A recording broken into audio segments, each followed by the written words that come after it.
皆さんこんにちは。今日は日本語で始めますよ。Almost like that was it. So I got the sentence for you. I'm really excited to be here. I literally want to come to Japan for maybe over 20 years since I started doing karate when I was 8. So I'm really excited to be in Tokyo today. My name is Minko Gechev. I'm an engineer at Google where I'm working on Angular. And today I want to share with you how we built predictive prefetching for Angular and React and a few other frameworks. So we did studies and it turned out that web applications are slow. 77% of web apps take more than 10 seconds to load over a 3G network. And 19 seconds is the average load time of an app. 19 seconds, that's a lot of time. This is not only going to frustrate our users, we're also going to stress them out a lot. Ericsson research, they show that waiting for a slow web application to load is almost as stressful as watching a horror movie. So we don't want to do that. And some assets are more expensive than others. So in general, when we want to speed up our application and make it load faster, we need to reduce the number of HTTP requests that we are sending during the initial load time and reduce also the number of bytes that we're transferring. So some assets are more expensive than others. For example, JavaScript, if we ignore the latest advancements in the stream parsing in the browser, it could be over 20 times more expensive than a JPG image. It needs to go through many more levels of processing, such as like decompression, lexical analysis, syntax analysis. After that, it needs to be compiled and executed. So we want to reduce the number of bytes of JavaScript. We want to ship less scripts to the browser. And what we can do is apply a technique that was famous in the 80s and now it's emerging again, which is lazy loading. In the context of JavaScript, we can apply lazy loading following two different patterns. We can either use component level code splitting or route level code splitting. For component level code splitting, we can think about it the following way. If we suppose that we have a very complicated, very heavy e-commerce platform with a support chat widget, which is something like Slack that is running in the browser. And we know that out of all of our users, maybe about 2% engage with this heavy chat widget. We probably don't want to load it as part of our application initial load time, right? We can just delay its loading until the user actually engages with a placeholder. So when the user engages with a placeholder, we can send a request over the network, we can get this heavy, complicated chat widget, and we can bootstrap it in the browser. So this is component level code splitting. Route level code splitting is something quite similar, but a little bit more niche. Here is an example. We have our new article page, and notice when the user navigates to the settings page, the browser is sending a request over the network to download the settings module that later renders the settings UI. So that is route level code splitting. Well, like here in Tokyo, I was amazed how fantastic your data connection is. Like I had perfect data everywhere in the subway, like everywhere in the city. But in the Bay Area, in the Silicon Valley, things are not that good, unfortunately. Like I was surprised when I initially moved there. My network connection there is much worse, even compared to Bulgaria, where I'm originally from. And on slow network, this code splitting, this lazy loading may lead to some very surprising and not that nice effects. For example, here I have throttled the network and I have introduced a couple of seconds of latency. So when the user clicks on the settings button, they need to wait a couple of seconds until they actually perform the navigation, which is definitely not ideal because we introduce so much complexity in order to build single page applications so we can have very fluent, very flexible, very fast user interface. We have distributed system with very complicated state management, and in the same time we're getting the navigation performance of a traditional web app, which is really not great.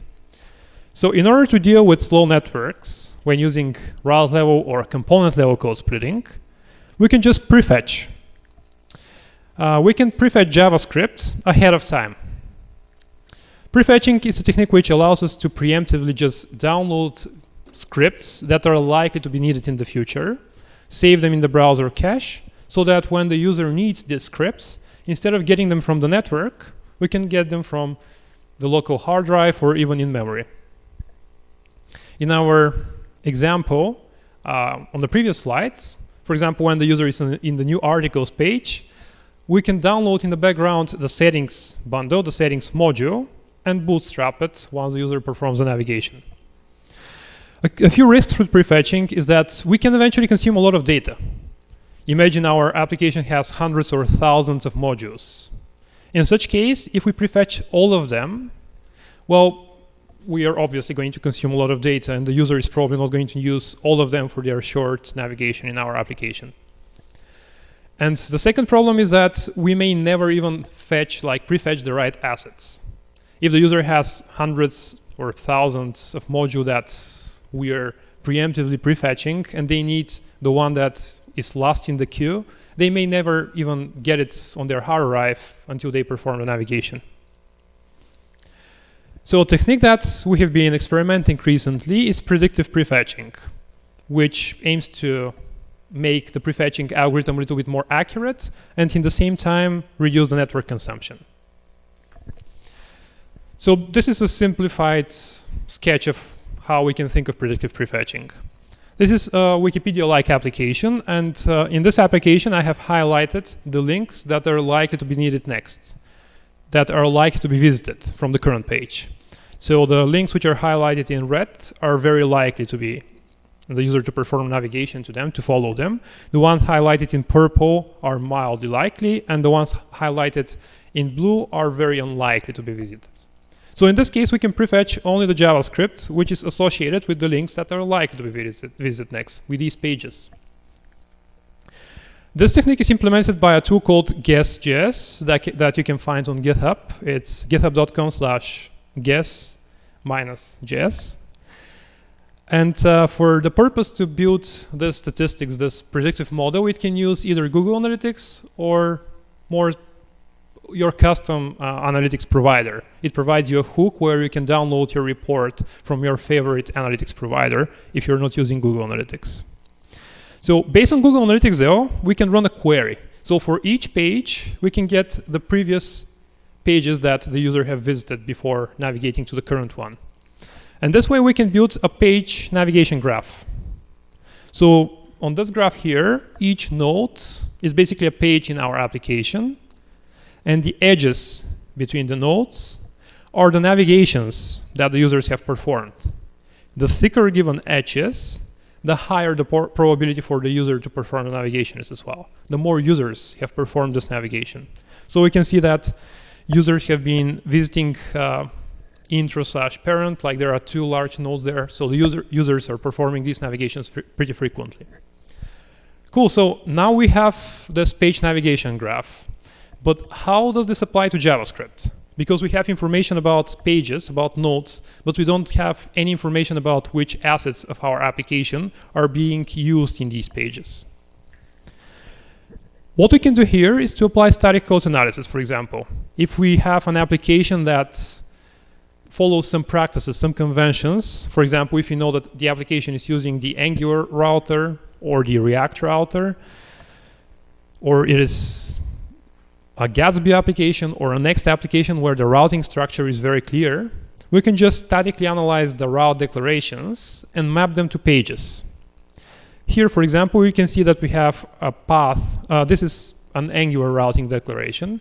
We have two routes in this particular case, one with path a/id, where id is just a parameter that could be filled. And we have also load children.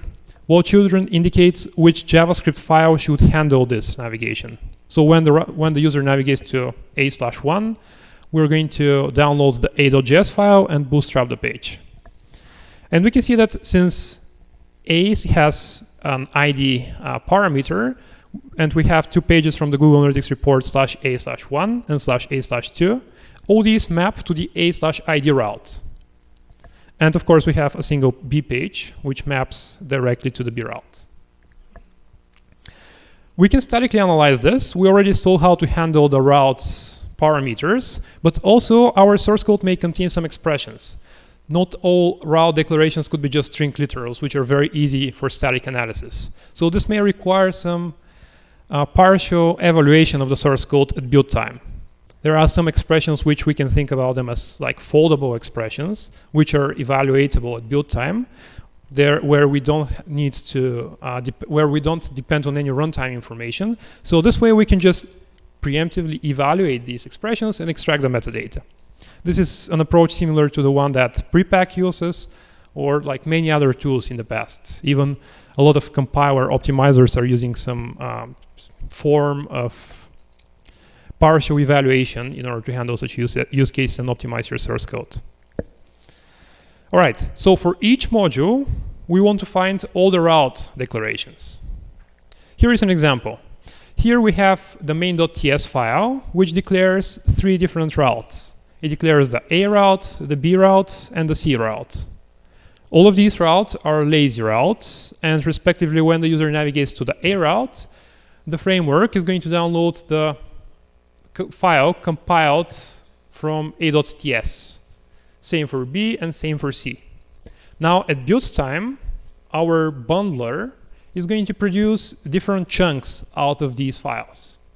For example, our bundler can output our main.ts file to 0.chunk.js. It can combine a.ts and b.ts into 1.chunk.js, and it can output c.ts to 2.chunk.js. So these are the files that our build process produces. Now, based on the information that we have for the actual routes, since we already mapped them to pages from our Google Analytics report, we can produce this bundle navigation graph. We can call it this way, for instance. We can see that the user is very likely to need 1.chunk.js after 0.chunk.js, but it is even more likely the user to need 2.chunk.js because the arrow here is thicker. All right, so we know the probabilities for a user to need an asset after another one. Now, what model we could use in order to model, have an efficient predictive model? We can either use a Markov chain or we can use a recurrent neural network. These are 2 models that I experimented with. Both of them have their advantages and their pros and cons, of course. So the Markov chain. The Markov chain is a very simple model which describes a sequence of possible events. We can make a prediction based on a current event. So here we have one limitation. We can consider only a single event for the next prediction, unless we are using something more sophisticated, such as a hidden Markov chain, let's say. In the same time, the Markov model, the Markov chain is very simple, so we're not going to have to perform a lot of calculations in order to get a prediction. So this is perfect for mobile devices or low-end mobile devices, for instance. The recurrent neural networks, they're more powerful, but they require bigger computational power. With the recurrent neural network, we can model numerical time series. So here, we can make a more accurate prediction for the next user navigation by considering their navigation path to this point. So we can consider which pages they have visited before they go to the next page so that we can make a more accurate prediction for their journey. The recurrent neural networks, the good thing about them is that since over a year now, over 2 years maybe, we have TensorFlow.js, which is doing an amazing job in the browser. It uses, it can very efficiently compute sim calculations where we're performing a single instruction on top of matrices, let's say. So that's a huge bonus. But still, we probably don't want to ship the entire TensorFlow to the browser in order to speed up subsequent page navigations, because the users are going to pay far too much for this. All right, so now let's track what happens at runtime. We can suppose that for our current purposes, we have picked a Markov chain. We're ignoring the recurrent neural networks for this particular example. All right, so this is our model. We extracted this data from Google Analytics, and we already mapped it to different chunks. Here we have the red chunk, which fits all the JavaScript that is from the A routes. We have the yellow one, which fits all the JavaScript that is from B and B/A, and we have the root module as well. At runtime, we're going to build this probability matrix, and we're going to set a probability threshold. This is an interesting, something interesting to notice actually. So depending on the user's connection speed, user's effective connection speed, we can set different probability threshold. Users who don't have very good network connection, we need to prefetch more or less for them, depending on the heuristic that we use. In this particular example, I suppose that users with low network connection, with slow network connection, we're going to be a little bit more conservative with prefetching because they might not be able to prefetch too many assets until the user performs a navigation. So the probability threshold here is 0.5, which means that we're going to prefetch only assets that are likely to be needed with probability 0.5 or above. All right, so the user first goes to the rule page. Here we're taking a look at the corresponding row in the Markov chain, and we can find out that there is a single route that has over 0.5 probability to be visited, which is the /b route. The /b route is part of the B bundle or B chunk, so we just download the B chunk and move it, store it in the cache. As a next step, if our prediction is accurate, we go to /b. We look at the corresponding row, and we can see that the user can, after that, go to /b/a. But /b/a is already part of the same bundle, so we're not going to do anything here. As a next step, when the user goes to /b/a, we can look at the corresponding row of the matrix and download /a, the a.bundle.js. And this way we have prefetched and cached our entire application. All right, a very quick recap of what we went through. So first, Gechev is going to consume your Google Analytics report or the report from your custom analytics provider. After that, it is going to map this report to actual JavaScript bundles and build a probability model. Right after that, it is going to introduce this probability model eventually as part of your bundle, or it is going to introduce some metadata as part of your bundle, so that when the user starts navigation across your application, the runtime of Gechev can prefetch preemptively some bundles that are likely to be needed next. So that's pretty much what we described so far. This approach has one main drawback. If we want to perform predictive prefetching, and if we want to speed up users' application, we probably don't want to add a model which is like a few megabytes as part of your main bundle, because we're going to have the opposite effect. We're going to slow this application down, which means that we can perform ahead of time predictions. With the ahead of time predictions, once we have the model, we're going to invoke it for each individual chunk and predict which are the next chunks that are likely to be needed next. This way, in your main bundle, in your main chunk, we can just add some small runtime which knows how to prefetch JavaScript, and each individual chunk is going to contain instructions for prefetching the chunks that are its neighbors in this bundle navigation graph. So for example, the a.js chunk is going to have instructions for prefetching b.js and c.js, and so on and so forth. So this does not require us to ship the entire model explicitly in a single place. We can ship it across all of our chunks separately. So what about other assets? We discussed how we can prefetch JavaScript, but we didn't discuss how to prefetch images or fonts or styles.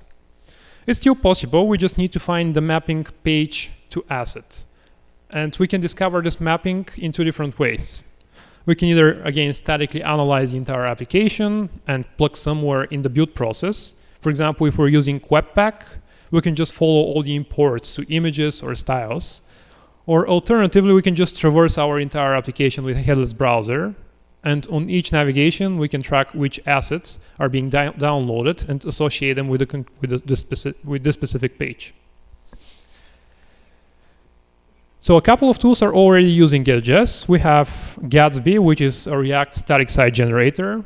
Although I'm working on Angular, I have very close relationship with Gatsby and Next. So Gatsby is using them on their official documentation page. We also have support for Angular, of course, for Next, and for Next.js. All right, how to use Gechev in your applications.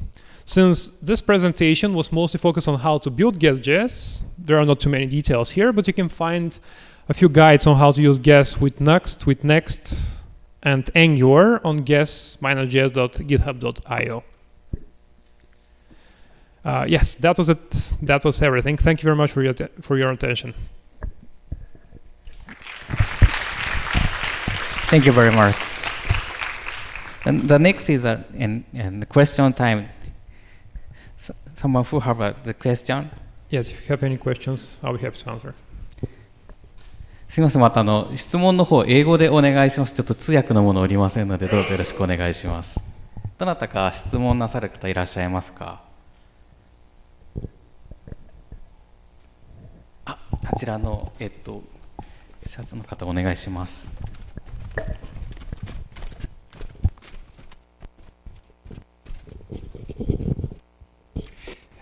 Thank you so much for your presentation. I have a question that how this guest.js applies to the actual website web service and then how it's improved. Do you have any statistics or any kind of like a result of the usage?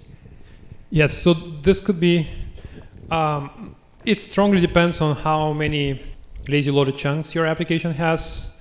It definitely is an improvement over prefetching everything and not prefetching absolutely nothing.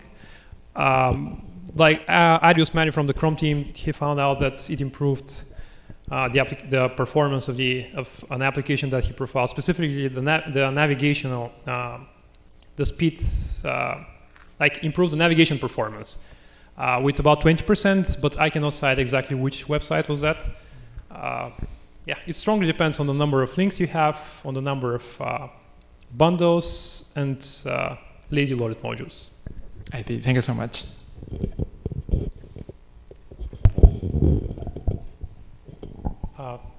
There was one question there, or? Okay. 他にご質問ある方いらっしゃいませんか？後ろの方でお願いします。ちょうど真後ろです。Thank you so much. When we use that guest.js, so I think that request log is changed.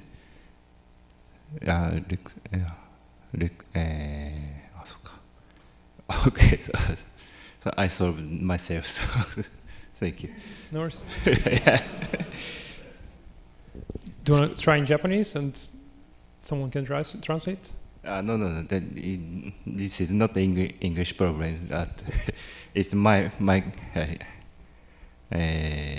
質問してるうちに解決しましたというのを言いたいんですけど。He solved the problem himself. Okay. Sorry, thank you. No worries. 他にございますか？よろしかったらどうぞ手を。よろしいです。So how often does the user update? How often does the user need to update the model? When, I mean, yeah, how often and how it is hard to do? I mean. Yeah, so I have a few applications that are using continuous deployment. So on each deployment, I'm updating the model, which happens after merge a pull request into master. So the more frequent, the better, because it can figure out the latest user navigation patterns. And especially if you update the user interface and the structure of your page, then you definitely need to update the model as well. So it's depending on the use cases. Yeah, and on the traffic on your website as well. If you have, if your application is very popular, it can gather enough information for a couple of hours. In other cases, if I had a web application which has like only a few visits every week, so probably I need the statistics for a couple of months or so.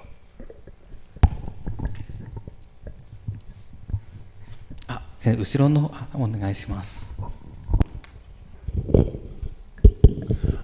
you for your talk. in my company, we build a lot of websites in a year, and most of them doesn't succeed. So there's no chance to applying prefetching, but some of them succeed. But do you think what is the right time to start using the prefetching to the APP? Any idea or recommendation? So depending on your application, again, you can use different prefetching strategies. Like when you start using code splitting, I would recommend going with prefetching as well. So the moment when you introduce code splitting, it's a good time. Whether you're going to use prefetch all the modules, because in Angular we have such prefetching strategy, this may make sense for an application with like 5 to 10 or like 20 modules eventually. You can apply another prefetching strategy, which is just prefetching all the modules associated with visible links, which is another easy to implement strategy. You don't have to go with predictive prefetching immediately. For more advanced use cases, you can go with predictive prefetching as well. I'm talking to Microsoft, eBay, they're all taking advantage of this approach. Not necessarily with Gechev, but still in a similar fashion. Thank you. さらにご質問ある方いらっしゃいますか？一番、入り口の方にお願いします。Hi, thank you for nice talk. When we want to measurement the effect of this prefetching, maybe from the point of maybe the user's response times may indicate the prefetching working, but there may prefetching works too aggressive. When the prefetching works too aggressively, can we observe the side effects from analytics or something? Yeah. There are a couple of things to measure, like very good point. You can measure the successful prefetching, how many times you have prefetched the module that user has actually needed in the future. Yeah. And you can prefetch how many useless modules you have prefetched. And based on this, you can adjust the variables that the model has. You can adjust, so based on this information, Gechev allows you to set different probability thresholds. So if you see that you're prefetching too aggressively, you can just increase the probability threshold. You can say, well, I want to prefetch only the top like 3 modules. And this way you're not going to hit overfetching. Thank you. Yeah.